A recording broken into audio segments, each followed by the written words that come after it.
Okay, so did you just rewind a moment and be like, You okay? so, Well, no, are we I'm great recording because, this? no, Okay, I good. actually think it is part of the discussion because I don't agree. Perfect. And I'll die on that hill. That's good. I think faith is spelt R-I-S-K. I don't think you can have faith without risk. I think you fail your grade 4 spelling test. Like Jen is dying on a hill called safety. I don't think. Yeah, I don't. Bus driven by Joel.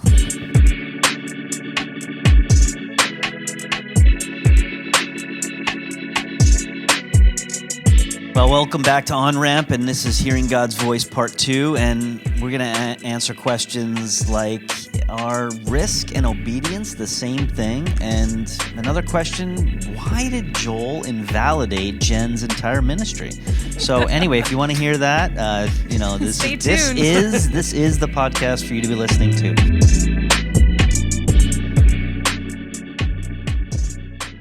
Well, we are back here at ONRAMP, and we are going to be talking about hearing God's voice again. And really the topic of discussion that we're going to begin with is risk always involved in hearing God's voice? And I think specifically, this would be hearing God's voice for others. Yeah. You know, I think that when you're hearing God's voice for yourself, it's kind of this internal monologue and dialogue. I think you guys might both have some issues there. But anyway, I won't get into that. Tell us something we don't know. Okay, Jen's already jumping in here. I haven't even finished the intro, but go ahead. I know, but there is... I think there are times where I've heard like really big things from God, like especially moving situation, definitely going back into a ministry situation where there was a very big risk involved of following that like obediently for my own life, and no one else's life was involved. Like, so I do think that hearing God personally, there are times where that will be for me personally, but I agree where you were headed. Yes.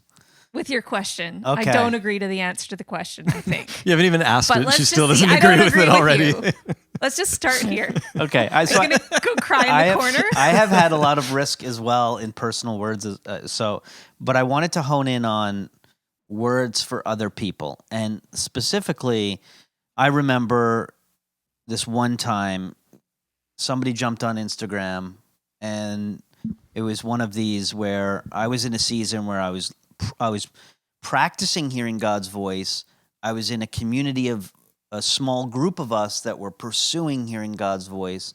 We were in a season of really what I would say running after this, what we felt God was calling us to in this season. So we were looking for opportunities all the time. We wanted to risk everything to find it. And so that is the season we were in. Now, I believe that everyone should pursue God's voice to hear him that way. I believe everybody should be in a community where they're challenging themselves to hear God's voice. And but we'll get to that in a moment. So the story is this. Somebody popped on Instagram first thing in the morning, and they were like, I'm doing something today. What am I doing today, and what is God saying about it? And it was one of these, the world's out there. And so I remember jumping on, and I said to them, oh, well, you're going to go to this place, and this is what God has said about this. And it was very specific, and it was I won't get into the details in case the person's listening, but it was very specific about what they were going to do and what God said about that. And everyone could read it. Everyone could read those comments. They're probably still on Instagram somewhere in the metaverse. But That's a topic. Yeah. Let's go to the metaverse. But they are, it is there. It is total risk. It is total. And that's where I was at, and my faith was growing that way. And so I put it out there, and he responded back and said, yes, that's exactly what I'm doing today. And that's, thank you. And so I think that kind of risk is important, and I think everyone should go after it that way. So Jen, what do you... And the reason we're talking about this is because at the end of last podcast, we were talking about a story that you shared about Skittles. Right, that's right. And Greg agrees that there is a point of risk. Don't you? I think without risk, there is no faith. I think those two are so incredibly intertwined that I think God will, when we're growing, he will constantly put us into situations where you have to take a risk. And am in agreement and disagreement. I agree that there is the stepping out, but for me, the word isn't so much risk as it is obedience. So, like I have said previously, I wouldn't say that I have been one that has experienced a lot of those words that are risky. I've been around people. I've been part of communities of faith. One quick story. I was part of a group of people that were doing hearing God class together, and it was where we would hear God for each other and take time and practice and all these things. And I'll forever, all my days, remember this one story where we go quiet, we listen for God, and this teacher or the leader says, "Did anybody hear anything or see anything?" And this guy goes, and he just paused and he hesitated, and his face is ingrained in my memory. And then finally he says, "Don't laugh, but what I saw was a barbecue and someone laying carrots on it." And across the circle from him, this woman burst into tears. And I sat there and I went, okay, there's a story here. And it was a very personal story about her. She grew up vegetarian and going to birthday parties. There's always hot dogs, and her dad would always pack her carrots to take, and they would always grill carrots on the hot. And it was just this very sweet and intimate picture of care. And I always sat there in those times and I'm like, I never see carrots on barbecues. I never see Skittles. I never hear those things. But I hear the word of the Lord or encouraging things, or I call gifts out of people that feel normal to me, that feel intuitive to me, and yet equally just like powerfully present. But it's always never a sense of huge risk. It's more a sense of obedience, and maybe it's semantics. But I've never really had the heart-pounding fear and trepidation sense of say this at this time. So now I'm just sitting here and going like, am I deficient? Are you really a Christian? I'm not sure. I don't think that she is. Oh, shoot. I think too on that. I mean, I think you're a pastoral person, a counselor. I think that God is using you in ways that are specific and unique to you, and I don't think there's anything wrong with that. I think Greg might disagree, but I don't personally think there's anything wrong with that. But I do think you have to obedience. I think your obedience can be proportionate to your level of risk. In other words, I can obey with, "Hey, let's go for coffee because God put you on my heart," no risk. And I can say to that same person, "We should go for coffee because, I feel like you're struggling with depression." Very and something. So then there's a specific risky that, again, I don't know about that person. But I'm hearing from God. So God says go for coffee, and then I go one step further in my obedience, and I say why, or I say what is something about this time of coffee that is going to be helpful for whoever. And so it's almost that now I can stop at go for coffee, but my obedience can maybe go to another step. I don't know. What do you think, Greg? Well, I think that the pitfalls sometimes of obedience, not a pitfall, but I think the problem that we get into is that if it's just obedience, right? And he says, and there's no risk involved, then often that's something I can do in my own ability, right? Like if I ask my kids to go and load the dishwasher, there's no real risk to them because they can do that on their own, right? If I tell my kids go sail around the world, there's incredible risk there because my kids cannot do that on their own. And so I think sometimes what happens is that we get comfortable doing things that we can do in our own power. And over time, it becomes more of just us and less of God. And I think when there's risk involved, the risk is because it's scary and you cannot do it on your own. and there is a dependency upon God. Like, to me, that's the real benefit of, that is what faith is that there's a dependency on God in order to get this task done, because it's not something I can do in my own ability. Now, I would never say that you hearing from God to reach out to somebody is not incredibly powerful, right? But I think what happens is, as some people go down that road, it becomes less of hearing of God and more of, I should just call this person. I should just do this. And I think you see, I think you see pastors who might have started off really fiery and lots of risk and blah, blah, blah. And then they get to a point where they're like, well, I can just put together a sermon on a Sunday morning and give it, and there's no real risk, but I'm doing it totally on my own without any of God in it. So, is the goal of hearing God always to get to a point of Skittles or having a word of what I would consider? I feel like you're describing a gift of faith, that there's something here that there's an impartation of faith that is more than the present reality. To get from here to there, I need a risk. I need a step of faith. And there's description of, like, I would say these are words of knowledge or wisdom, where there's something that's so specific given.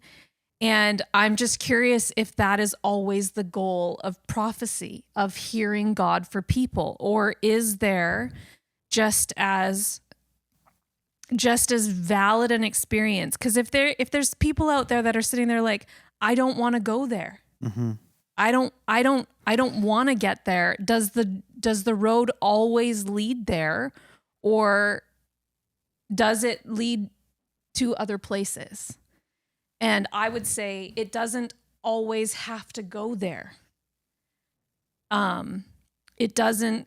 That God uses us in very different ways. And my gift of encouragement and pastoral ability, I've seen profound, like, I'll see words coming out of my mouth that I can see forming in my mind as I'm saying them, and watch them land on people and have life-changing moments for them.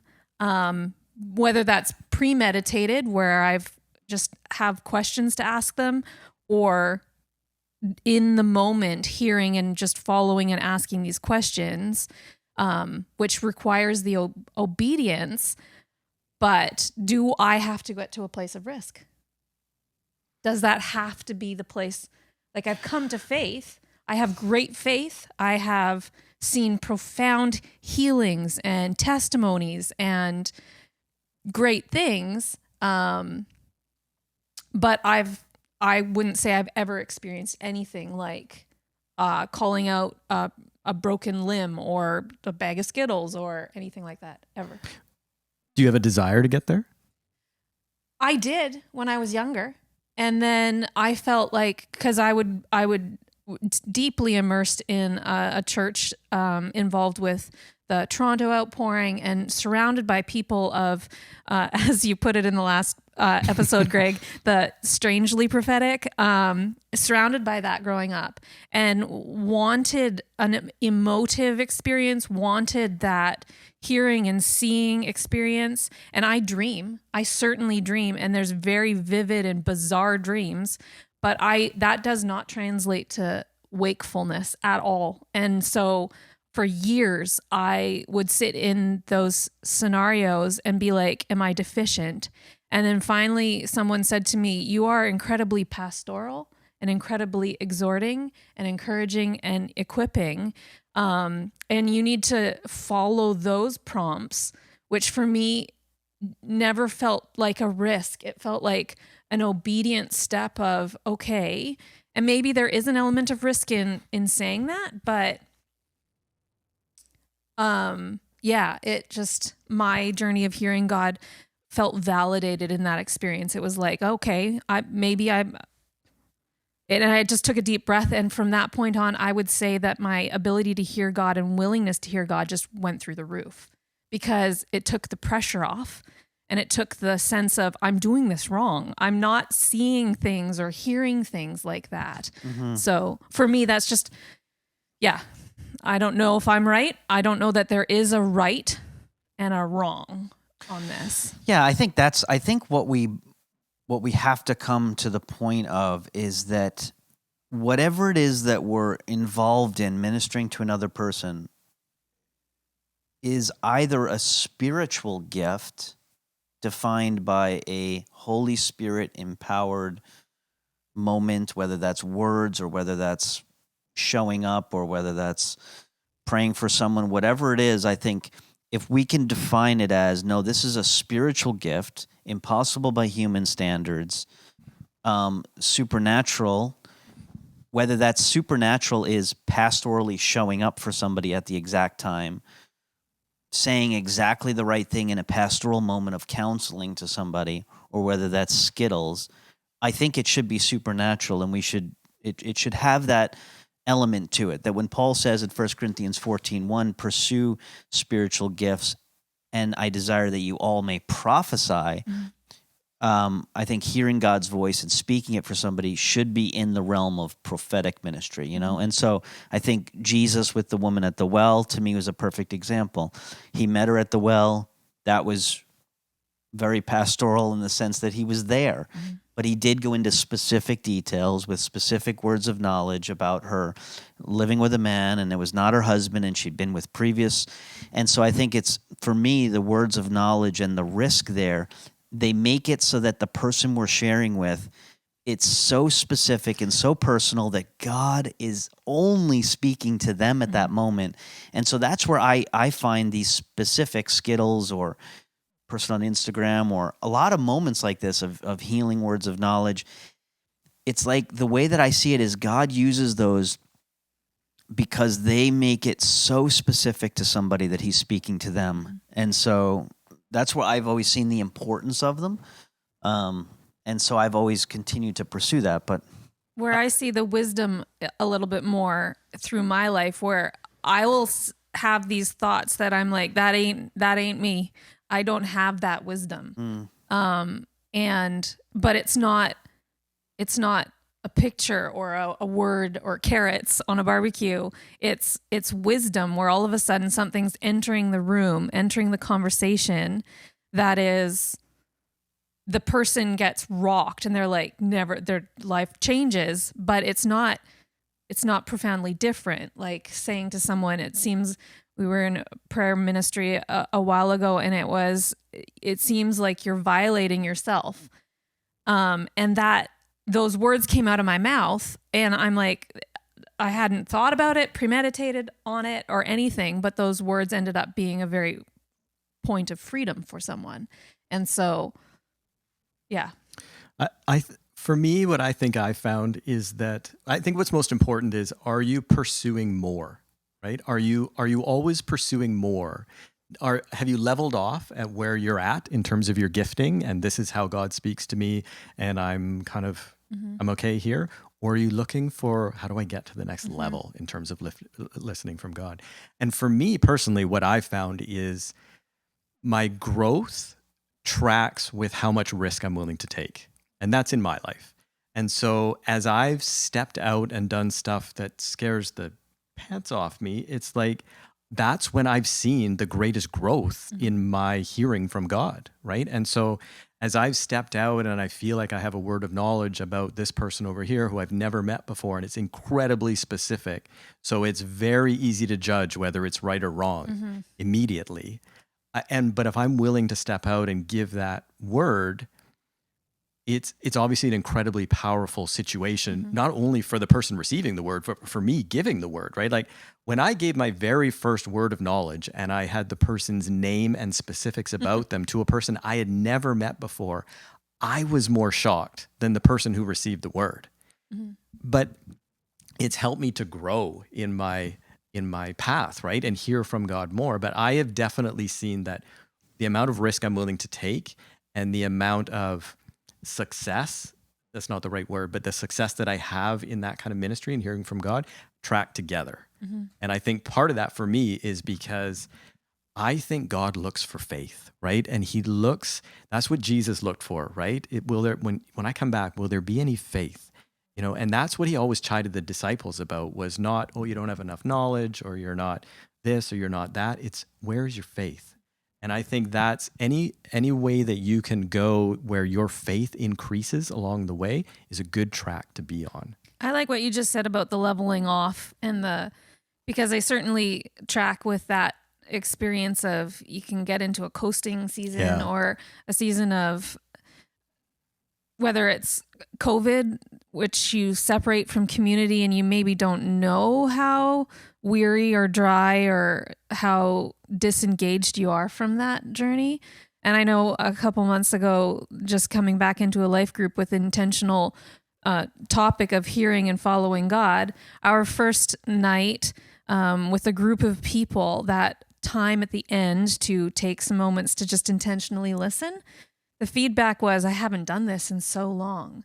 And even myself, there was just this like deeply profound, refreshing moment of, oh my goodness, I miss this. And for me, I miss it in community because I track independently a lot, but my best growing seasons are when there are people around, where we are challenging one another together, and we might look different. You might be operating in a greater degree of faith, of risk faith, but just that community of people that would desire to hear and follow God is just, that fuels me to, okay, we might be different, but let's do this thing.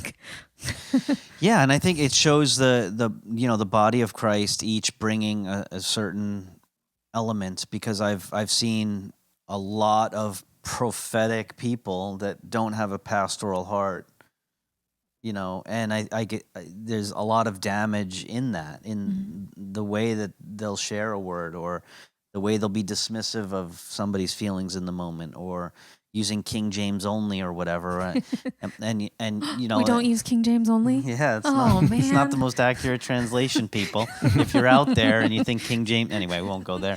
And then I've seen a lot of, pastoral, pastors that disregard the spiritual gifts as well, right? That it's, and so I see both, and so I think we can't level off extending our faith. I think a challenge, though, I have, at least in my own life, is spiritual gifts are impossible for me to do on my own. Yeah. And I think that's where I try to, because I'm tempted to coast. I'm tempted to, you could prepare sermons with software and, not rely on the Holy Spirit at all. Yeah. Or tempted to keep the stories of years ago. Like, Yeah. I feel like this is airing at the end of the year and heading into a new year.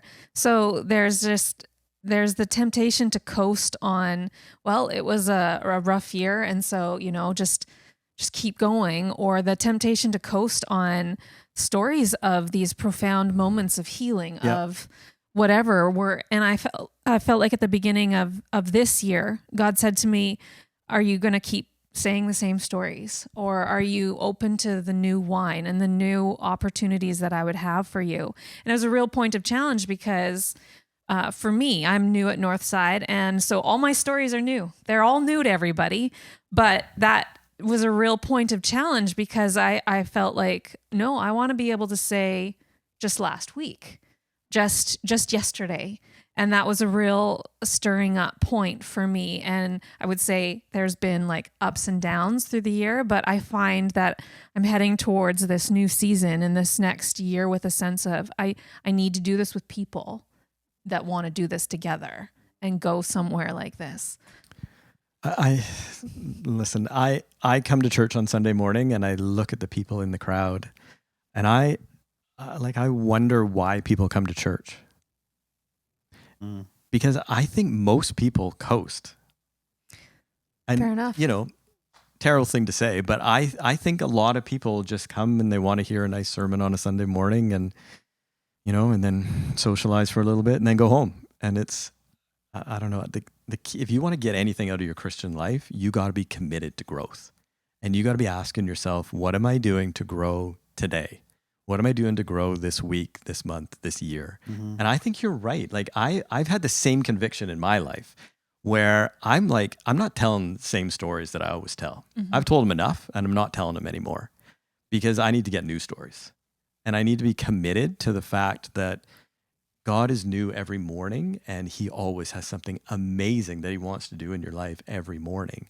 And if you're willing to sit down and listen to him and figure out what that is and be in close communion with him, then it will come. But I there's a plague of we just want to be comfortable in church. And I think maybe that's the word, right? You can talk about faith, you can talk about risk. I don't think Jesus ever calls us to be comfortable. Yeah. Right? And I think we can maybe all agree on that. Yes. And I think a lot of us, our goal is to be I comfortable. will agree with that. Yeah.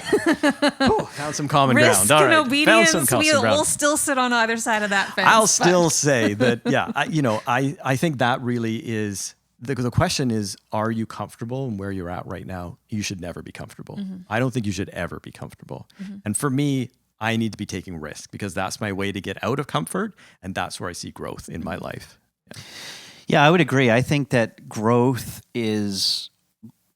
to grow requires some element of resistance. So if I'm going to grow at the gym, there's got to be resistance training. For me, risk has been that place of resistance training within me, right? Jen sounds like she's developing that growth through resistance, but it's a pastoral versus Well, I would say that my word is obedience. And Obedience. we might be just two sides of the same coin. Mm-hmm. To risk, you have to obey that prompting. Mm-hmm.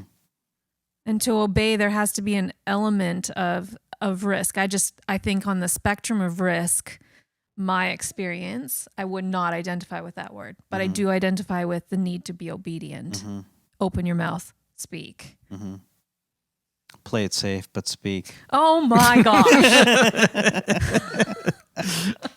That is not fair. I'm just kidding. You are invalidating my life I am ministry. invalidating Jen's life. I did not mean that. I wanted to end on a chuckle here, but we want to hear from you too. We want to hear what is God. The three of us are just three people. There's hundreds, thousands of you out there. Millions. There's millions, aren't there? Yeah, that's better. That's a lot more faith Around there. the world. Yeah. There's a lot of risk involved with saying that. Yeah. Yeah. But there's stories. There's ways that God has spoken to you. There's maybe you're at the beginning journey. Maybe you're at the midpoint. Maybe you're at an elder in this area of faith, in this area of stepping out and hearing God's voice and sharing God's voice with others. But wherever you're at, don't stop. Don't plateau.